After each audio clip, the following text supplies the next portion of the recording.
Good evening and welcome to Tuesday night's calendar. Hello there, here's what's coming up on a packed programme. Many businesses and homes have been lost. Bankruptcies have occurred. Marriage and families have been wrecked. A damning report describes the devastating human cost of the Post Office Horizon scandal. I just feel so sorry for them, what they're going through, what we've gone through.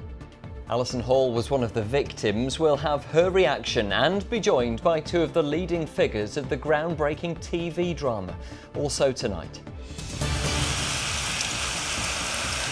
Already in drought, now Yorkshire Water declares a hosepipe ban. Plus, it's showtime. We're in Harrogate for the 166th Great Yorkshire Show. Yes, it's a celebration of all things farming, but we're also talking about the struggles facing the people tasked with putting food on our plates. Yes, and of course the weather plays a big part in that, with our third wave of heat incoming. I'll of course have the fun of the show, but of course that all important now forecast.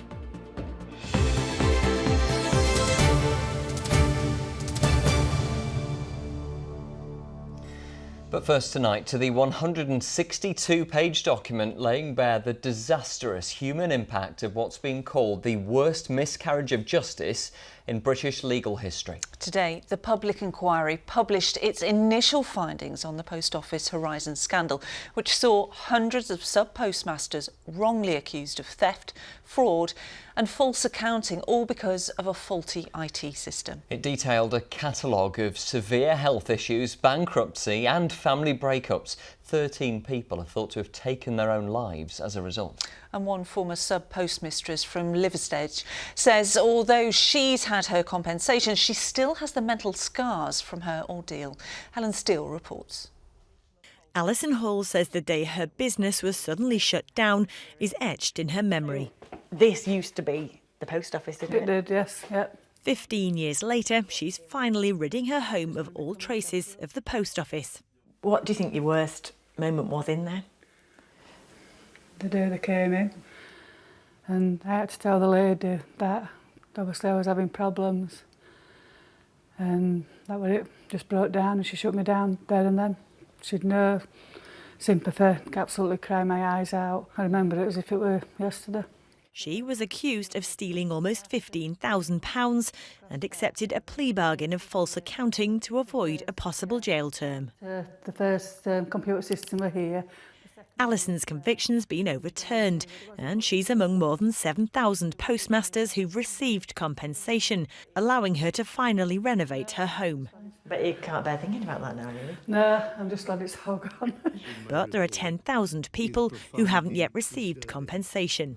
Many thousands of people have suffered serious financial detriment, and for a sizable proportion, that detriment subsists. Today, Alison and her husband Richard watched keenly as the first of a two-part report into the Post Office Horizon scandal played out. I just feel so sorry for them, what they're going through, what we've gone through, and there's people on there what are, poorly with it still, the stress, because they're still having to deal with it. Yes, we are. Well, you better come in then. Alison was among the first claimants who were represented in the ITV drama, which highlighted the Horizon scandal. But there are many more who came forward after in different compensation schemes. Today's report recommended the government streamlines and speeds up compensation. We are determined to do more on redress and beyond, and to do it quickly, to give more of the victims of this appalling scandal at least a measure of the peace they so rightly deserve. The Post Office apologised again today, but no apology will ever do for Alison. They've known about it since day one, haven't they? So that they should have come out before all this, not now in 2025. Today, Alison and Richard closed the door on their nightmare, but many more are still to get their long-awaited compensation. Helen Steele, ITV News.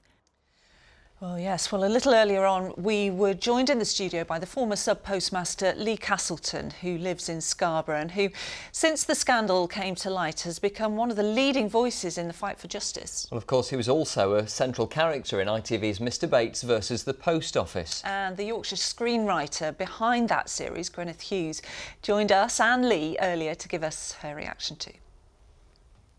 Lee, Gwyneth, thanks so much for joining us. Lee, let's start with you. You've always maintained that post office bosses knew that there was a problem with the Horizon system. In fact, that's part of your legal case against them at the moment. Do you feel vindicated by what you've seen today? I think in order to move forward, you have to look at the past, and I think it's important that we realise just how much damage was done. And I think that the inquiry themselves as a group have really brought that to the forefront, and I think it allows everyone then to move forward. So yeah. Obviously today we've been talking about the impact that this has had on sub-postmasters, former sub-postmasters.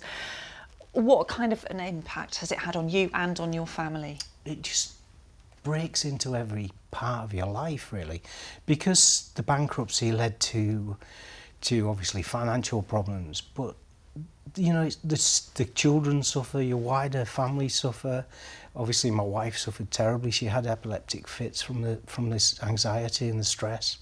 My blood pressure used to rise so high it used to shut me down completely. I just used to stop working and pass out. My daughter, though, as a young teenager, would try to hold everything together, and that developed into an eating disorder because she couldn't control things that were going on around her, but she could control her eating. So that was a thing that sort of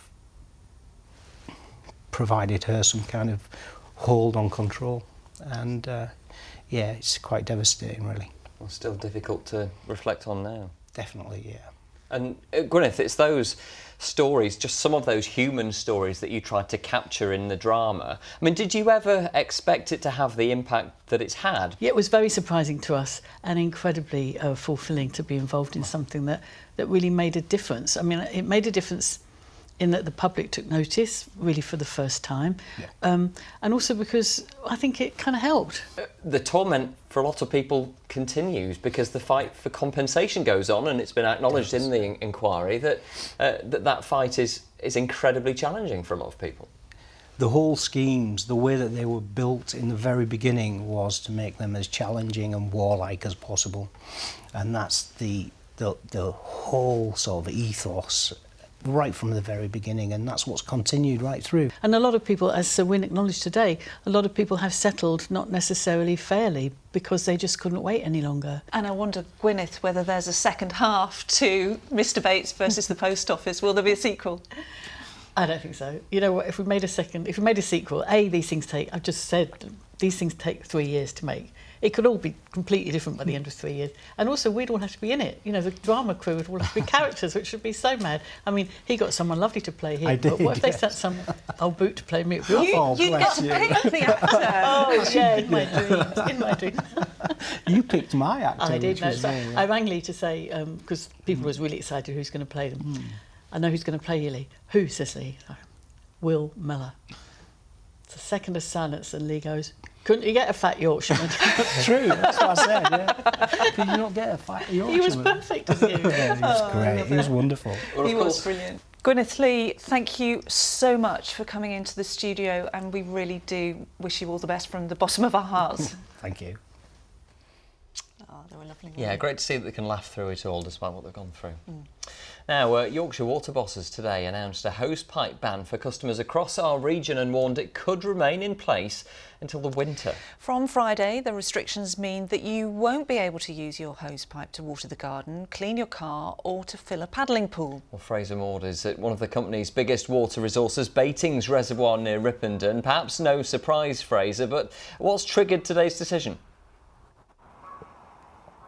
Yeah, I think it hasn't caught many people by surprise, has it? But of course, this is because the river levels, the reservoir Levels are so low at the moment. I mean, that's the old Viking Packhorse Bridge behind me. That disappeared when this was flooded in 1956. It only reappears in times of extreme drought. It made an appearance back in 2022, and it's here again now. Just to give an idea of just how quickly levels are falling, we can have a look at some pictures that were taken here less than 4 weeks ago and compare them to the situation now, and you can see just how much the levels have dropped. It's been the warmest and driest spring for 132 years, 50% less rainfall for the last 6 months than would be expected. So Yorkshire Water are saying they've had to bring in this hosepipe ban to protect the supplies. We spoke to Dave Kay earlier on, and he explained what it'll mean for customers.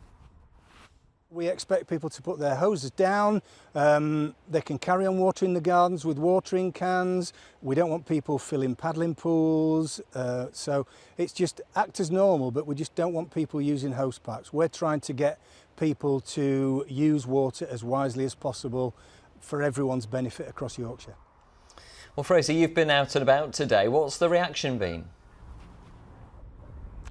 Yeah, I went to Horsefields Nursery near Barnsley, had a chat with a few gardeners there. They're worried about leaks still, but Yorkshire Water are saying they've reduced leaks by 15% and hope to reduce them even more in the next 5 years. But I got some good advice from Emma Horsefield, who's the expert there at the nursery. You've got to think outside the box and think of other avenues. So one of the things we suggest to customers is buy a washing up bowl and have that and use your grey matter. Also feed your hose pipe from your washing up machine onto your plants, and that can help save you water. But if you're in the garden planting things, you can plant lots of other plants that are okay for drought and don't rely on a lot of water. So good advice there from Emma, and I think a lot of gardeners may find themselves having to take her up on that advice in the coming weeks, maybe even the coming months, because Yorkshire Water are warning that if the situation doesn't improve, the ban could be in place until winter. OK, Fraser Maud reporting from a rather dry-looking Batings reservoir. Thank you very much indeed.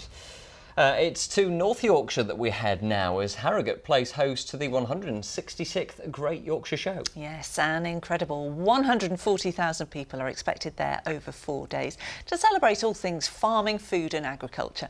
And among the crowd down there are a few very familiar faces. Wonder if we can see them. There they are, you see. We've got every corner covered, haven't we? Sally and Kerry will be with you in just a moment as we take in some of the sights and the sounds of day one. First, though, it's to Matt Price, because this week is far more than just a show, isn't it, Matt? It's also a chance to tackle some of the issues that the industry's facing, and this year is no exception, is it? Absolutely. This is a celebration of all things farming, all things rural across our region. But imagine, we've spoken about the costs and some of the issues that farmers are facing. Away from the rosettes, the prizes and the parties a little bit later on, we are speaking about those worrying issues. Inheritance tax, rising costs. We've already heard about Fraser and the rising temperatures and the hosepipe ban coming in to play. Now imagine your livelihood relies on growing crops, and the country relies on those crops to eat. Wild swings in weather conditions have made farming for Richard Bramley more difficult than ever before. Have you ever had it so tough? No, this is definitely the toughest by a considerable margin. The dust kicking out of his combine on the farm in Kelfield, evidence of one of the warmest, driest springs on record. Droughts, heat waves and contrasting floods have hampered his harvests.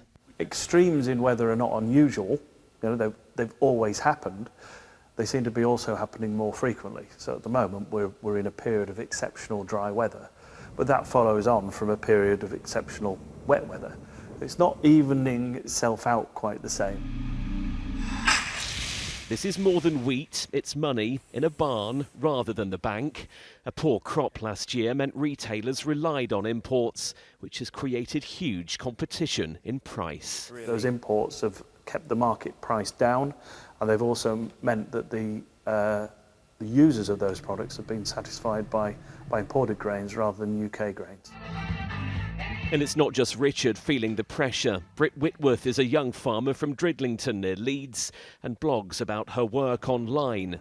She worries for the future and the next generation. There's definitely more challenges, and I think financially to make it viable to work, it's not there, and therefore why would you want to go and do hundreds of hours over the month because they're not 40 hours weeks, you know, stock needs taking care of 24/7. The government says it is working to support farmers, but how? That's something we put to the Minister for Food and Rural Affairs today. Good morning, Minister. ITV News. What are you doing to help struggling farmers? Well, that's what we're here to talk to them about, so it's great. Really good to see them today. But what are you actually doing? What we're doing is putting record amounts of money into farming, more money than ever before. The cost of what we eat went up last month, creating the biggest rise in more than a year. Figures show food price inflation rose to 3.7% in June, up from 2.8% in May. Experts say the hike is largely down to the soaring cost of fruit and vegetables, which have been impacted by warm, dry weather conditions. And it's not just the bread that's risen at Al's Bakery in Acomb. Increased costs, wages, electricity and ingredients have meant a price rise of 5% on a loaf of bread in recent months. Costs have gone up for everyone, especially things like wages. We've tried to absorb price increases. The flour is quite obviously a major product for us, but inevitably at some point prices have to go up a little bit. Back in Kelfield, Richard is working hard on his farm to turn his grains into big gains. This third-generation farmer is prepared to dig deep to maintain the land, the business his family have worked so hard to build up. Matt Price, ITV News at the Great Yorkshire Show.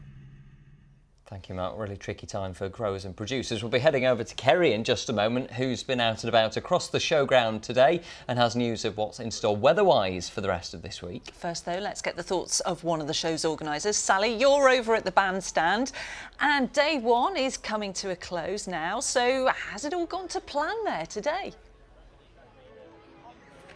Well, it seems to have done, Lara. It's a well-oiled machine, is the Great Yorkshire Show. Over 4 days, there's a lot goes into running it, and the man in charge of that is with me now. It's David Tice. David, how's it gone from your point of view? You must be thrilled. Absolutely tremendous day. The weather's been absolutely fantastic for us. We've got a crowd that's sell out, so we've had everything we need from today so far. This is your first show in charge. How pleased are you with how it's gone, and how exciting is it for you to be the man in charge? Absolutely tremendous. Well, I think all you've got to do is look at what's behind us going on right now in that main ring. We've had all the livestock sections working so well. Over 800 trade stands, 35,000 people with us today. It's just been tremendous. What are your plans for the show in the future then, to keep it fresh, keep it exciting and ensure people keep coming back year after year? It's really important that we keep looking at the show, keep developing it. We've got to keep that traditional aspect to the show. We've got to keep it moving forward as well, to keeping ourselves relevant and part of the community, the wider Yorkshire-based community, that is. The parade ring, as you've just said, is the high point, isn't it, of the Great Yorkshire Showground. It's a unique gem in the show. What else do you think it is that keeps people coming back? It's the tremendous levels of livestock. It's the gorgeous showground that we have here. It's the nice, friendly atmosphere that we seem to have here.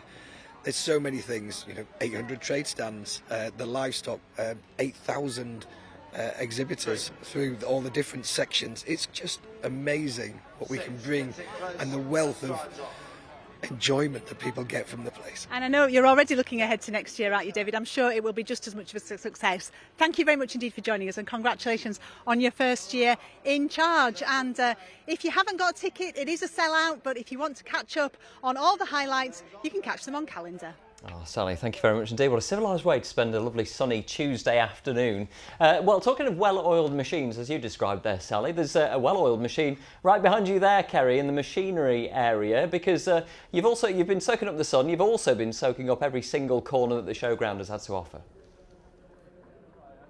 Absolutely. I'm not going to lie to you, it's been a beautiful day here today. It's been really nice watching people stop, top up the sun cream. But yeah, well-oiled machine, but also it's very much like the weather here. The Yorkshire Show keeps you on your toes, and certainly every year, no matter what I'm doing or wherever I'm going to be at the show, I learn something new, I meet somebody new, and I always get to taste something new as well. So here is just a little bit of a taster of what I've been up to over the last few hours.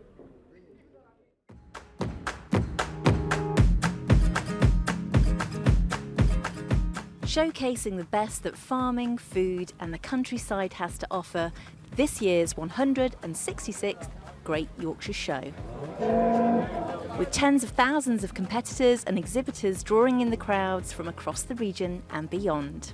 We're dairy farmers from North Yorkshire, so it's always good to get off farm, see other farmers, see businesses that we deal with. It's just a really good family day out. We're just here for a bit of shopping, have a nice day out. We make it a bit of a yearly tradition. The Yorkshire strawberries. Yeah. Yorkshire strawberries. Yes. Mainly the pigs, because we do like a good pig. Just see the pig judging on that one, so now we're just wandering around the rest of the show and see what we can find and enjoy. In the competitive classes, over 20,000 entries in over 20 categories will be challenging for the title of this year's overall Supreme Champion. Intrepid, the Dutch spotted tup, is competing for the first time with breeder Lizzie Spencer from South Yorkshire. Well, it kind of feels like I'm grooming his bum, but it's a really important part of the process, isn't it, before you start to show them? It is, yeah. So he's not been fully trimmed up yet, which will be happening tomorrow, but we want to enhance everything he's got, show off his shape, so by fluffing things up and it will just show him off to his best. Well, he needs a good hair day, for sure. Everyone's got to have a good hair day. Absolutely. And especially on your wedding day, newlyweds Perry and Mark Jones tied the knot after she proposed to the competitive pole climber at last year's show. We just come, don't we? And we love it. It's a place we like very much. It brings within us the together. forestry. Also taking the reins, but for the entire event, new show director and Bradford farmer Rachel Coates. Challenging times for agriculture at the moment. What are your plans going forward and how are you going to future-proof the show for the next generation? So yeah, challenging times for agriculture. We do tend to find that if we keep the focus on farming, then actually the general public are really interested in what farmers are doing, and you'll see that across the showground, whether it's the machinery demonstration or the sheep shearing or the sheepdog trials, and everyone's really interested in that. So to keep on more of that and to keep farming at our heart is definitely in our plans. And she's not the only one here today with clear plans. We like to watch a bit of show jumping and pizza by the bandstand and then more mooching. Mooching, pizza, mooching. We've got a caravan, we're here for the week. Have you got a different outfit for every day? Of course. Of course. Absolutely love it. Tiara tomorrow. Tiara tomorrow. Brilliant. Oh, Kerry, you've clearly had a great day, and I particularly liked it when you were grooming that sheep then. That's a job for the future for you. Obviously, it's been hot and dry, which isn't to everybody's taste, and in just a moment we will be getting the weather forecast from you. But I just wondered how surprised you were to hear that Yorkshire Water are going to impose this hosepipe ban on Friday. Yeah, it's a really hard gig for me today because, of course, we want to be celebrating the weather and celebrating the show, and it does look really nice over the next few days for people coming to visit. But, you know, I'm stood in front of these very shiny machines that really need to get dirty and get on the fields as we head through and hurtle towards harvest time. And that's a real difficulty now for the farming community as we head into the next few days. And I'm not surprised at all that there's been a hosepipe ban because I've been harping on all year about how dry it's been. Of course, the spring was the driest on top of the warmest and the sunniest, and so far this summer, parts of North Yorkshire included, we've only had about 28 to 30% of the rainfall, and we'd expect at least another 10 or 12% on top of that. And when the rain comes, very much like the weekend that we've had over the last couple of days, when the rain comes, it comes with force and you just get what we call runoff. And so we need some steady rain, and I've been saying we need some steady rain for a number of months. So yes, it will be joyous over the next few days for people coming to visit if you put on that sun cream, but we really do need some steady rain, and there isn't much rainfall in the forecast, at least for the next week ahead. We're looking at heatwave criteria at least until next Monday, and it could even go beyond that. So here is your forecast for the next few days. A clear start makes way for a day of ancient discoveries. TUI sponsors ITV Yorkshire Weather. Yes, parts of our community desperate for rain now, but some of you will be really happy with the forecast going forward for the rest of this week. It's dry with plenty of sunshine, just a bit more cloud for tomorrow. Some warmer nights to come, not so good, but widespread heat across most parts of the region, certainly by the time we reach Friday and into the weekend. Heat wave criteria. Why? Because we've got high pressure building from the southwest, and that's going to continue to come towards us and sit over us as we head towards the end of the week. So for this evening, it's fine, there's a bit of a breeze. Cloud will start to gather from the north and west and perhaps even produce a little bit of low cloud over the Pennines and some moisture. But we're a milder night compared to last night's pretty chilly one, and we stay mostly dry as we head into tomorrow. Of course, tomorrow the sun's setting around 9:35. Tomorrow is another mostly dry day, perhaps a bit more cloud compared to today. Don't be too disappointed, it will improve from the west, even here as we head towards late afternoon, early evening. And temperature-wise, they're on the climb, so 25, 26 Celsius by the time we reach tomorrow, and the outlook for even hotter, dry, clear, plenty of sunshine, and a high to very high UV sunburn risk. TUI sponsors ITV Yorkshire Weather.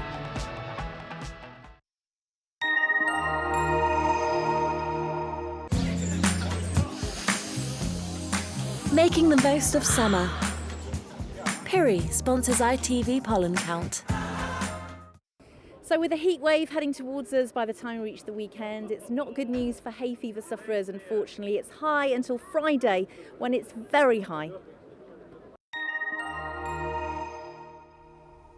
Oh, well, thanks very much, Kerry. It looks like you have had a fantastic day there. I can see the sun shining on you now, but I can also see some grey clouds behind you. Oh, glorious day, though. Let's hope those clouds stay further away. Keep the sunshine, because look at this glorious shot from across the showground earlier this morning. Absolutely stunning there. That's it from us for tonight. I'm back at 10:30. I'll see you later. Good night.